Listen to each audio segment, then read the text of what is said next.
It's a truism that non-fiction outsells fiction in South Africa. And it's simply because fiction has to compete with international fiction, with great novelists out there. So this division between fiction and non-fiction is quite a strong one in the publishing industry. And it does invite a sort of a dualism.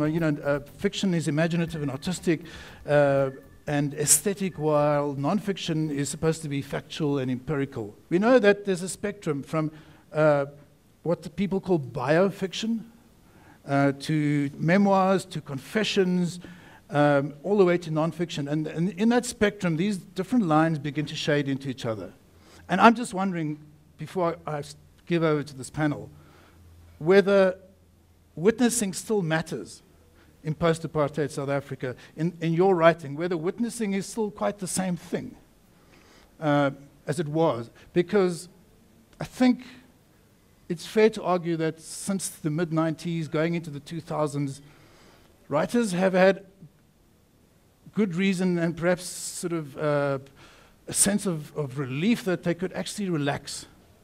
For the first time in many years, writers could write about love, the old story about writing the ordinary. And one may want to ask the question whether we've forgotten this duty of witnessing. If it's as bad as it seems, and the government's going to hit us with the tribunal and protect information, and anybody from a municipal manager to a provincial director can declare this information classified, maybe we need to get heavy with the struggle again. Maybe the quality of our witnessing needs to change. I always felt that there was something that I could say about the struggle through ordinary lives, through the lives of ordinary people, that we were not saying. There was a predictability about it, about opening a book in the 70s and 60s. Yeah. You knew that this black character was going to end up in jail. To be asking this question as to what are you going to be writing about that now that apartheid is gone, because what's important to know is that people have been writing and their writing has been influenced by whatever is happening in their society at the time. So we are going to be writing, and we are writing about what is in our society now. And yet I get the sense that you were driven to write A Man Who's Not a Man, particularly on the basis of a big out there issue that you wanted to deal with. So yeah. in a sense, it's not just ordinary lives, it's ordinary lives colliding with quite a big, very particular issue. That's the thing. I mean, apartheid was never the only big thing to deal with in society. There was patriarchy, there was many other issues that human beings had to contend with. In writing A Man Who Is Not a Man, well, it's very difficult to really tell you what the book is about.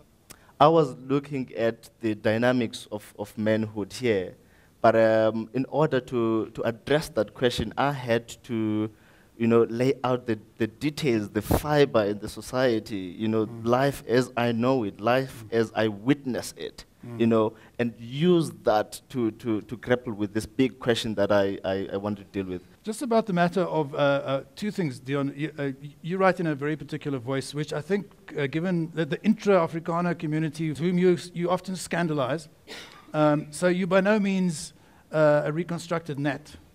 You by no means politically retrograde, and you're quite a fearless speaker, and yet you go to Africa and you speak very candidly about a lot of bad shit that's going down there.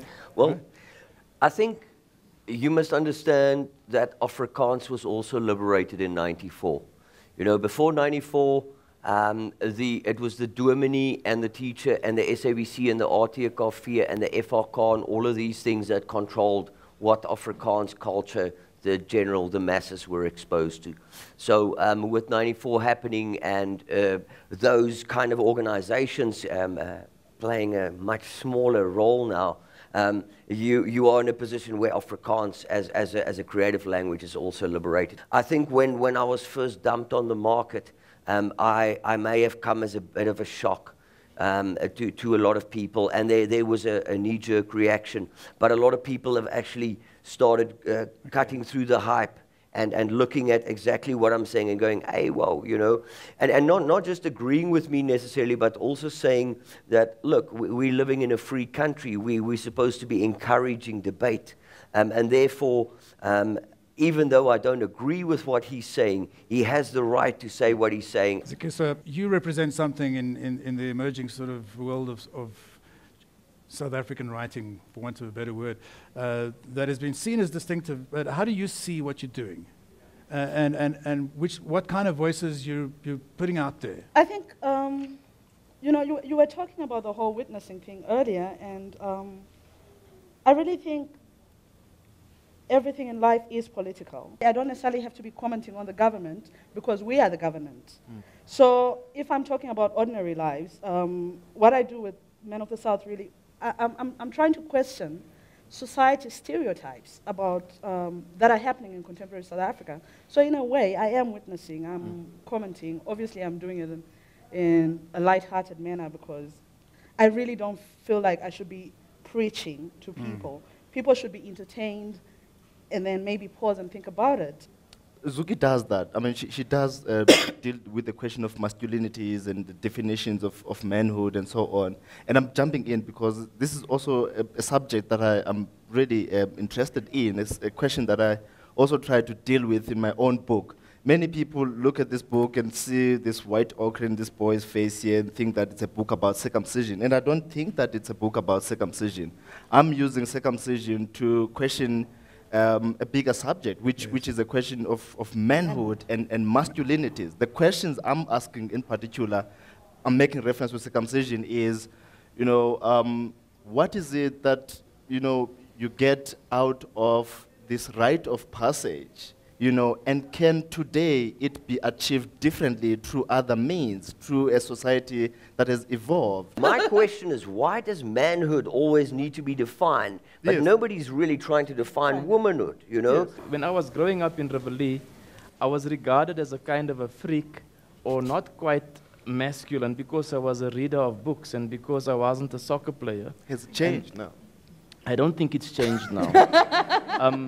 The girls wanted somebody who could score goals and who could play rugby and football and who could do manly things and who could jump off a bus while the bus was going, which I didn't want to do. And you have to wear a kit bag and you have to work in a factory and drive a forklift, which I didn't want to do. And who's laughing now, huh? Yeah. And now all those girls, their teeth are out and they... and their husbands' teeth are out. And their eyes are watery, and now they're winking at me. And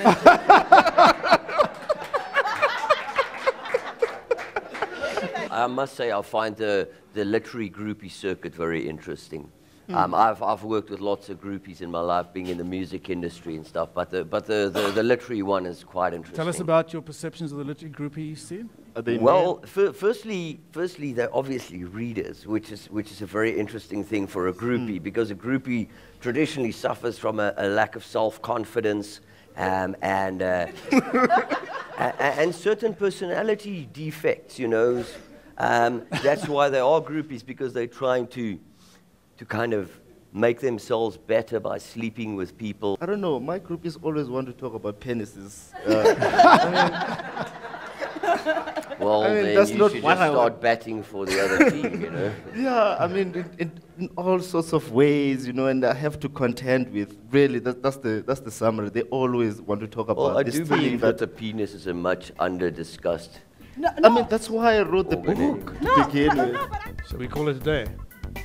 Thank you very much. And these are the people that we've been talking to as writers. And let's keep talking to them about buying their books. And when you write books, we'll buy your books too. Let's strengthen the conversation in that way. Thank you very much.